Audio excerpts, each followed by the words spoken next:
I call upon you, Lady Nocturnal, Queen of Murk, and Empress of Shadow. Hear my voice. Ah, Carlia. I was wondering when I'd hear from you again. Lose something, did we? My lady, I've come before you to throw myself upon your mercy, and to accept responsibility for my failure. You're already mine, Carlia. Your terms were struck long ago. What could you possibly offer me now? I have two others that wish to transact the oath, to serve you both in life and in death. You surprise me, Carlia. This offer is definitely weighted in my favor. My appetite for Mercer's demise exceeds my craving for wealth, Your Grace. Revenge. How interesting. Very well. The conditions are acceptable. You may proceed. Lady Nocturnal, we accept your terms. We dedicate ourselves to you as both your avengers and your sentinels. We will honor our agreement in this life and the next until your conditions have been met. Very well. I name your initiates Nightingale, and I restore your status to the same, Carlisle. And in the future, I'd suggest you refrain from disappointing me again.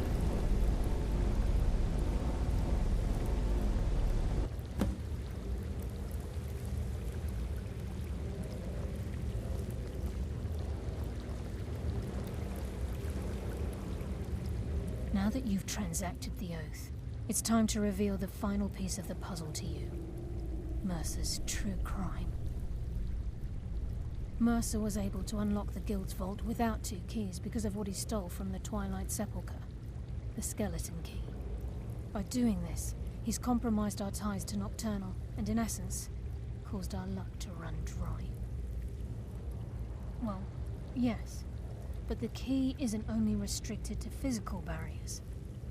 All of us possess untapped abilities, the potential to wield great power securely sealed within our minds. Once you realize the key can access these traits, the potential becomes limitless.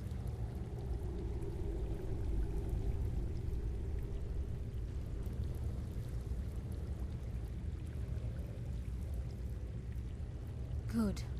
Then you understand why this is about more than just Mercer's lust for power.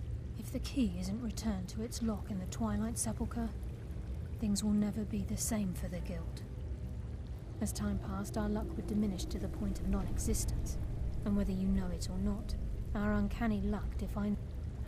Very true. In our line of work, it's quite rare we set out to return a stolen item to its rightful owner. Before we depart, Brynjolf has some business to discuss. I suggest you listen to him. Listen, lad. There's one last piece of business we need to settle before we go after Mercer. The leadership of the Guild.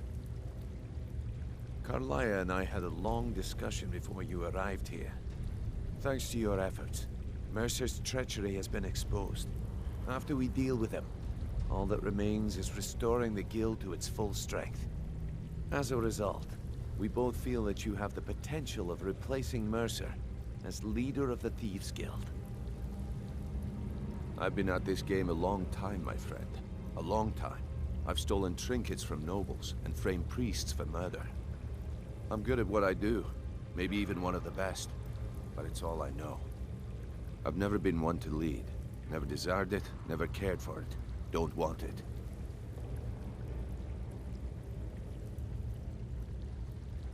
Well, we have a bit of an errand to run before your coronation, so then it's decided. When this is all over and Delvin's contacts assure me that we've regained our footing in Skyrim. Until then, we have quite the task ahead. I've been poring over the... Carlia and I will meet you there. Prepare yourself, lad. Aye. And some of what Carlia said is starting to make sense. Mercer may have damaged our reputation and raided our coffers. This goes well beyond even his twisted form of larceny. Old Delvin kept calling it a curse, and we all laughed at him. Looks like the joke's on us. Until next we meet, lad.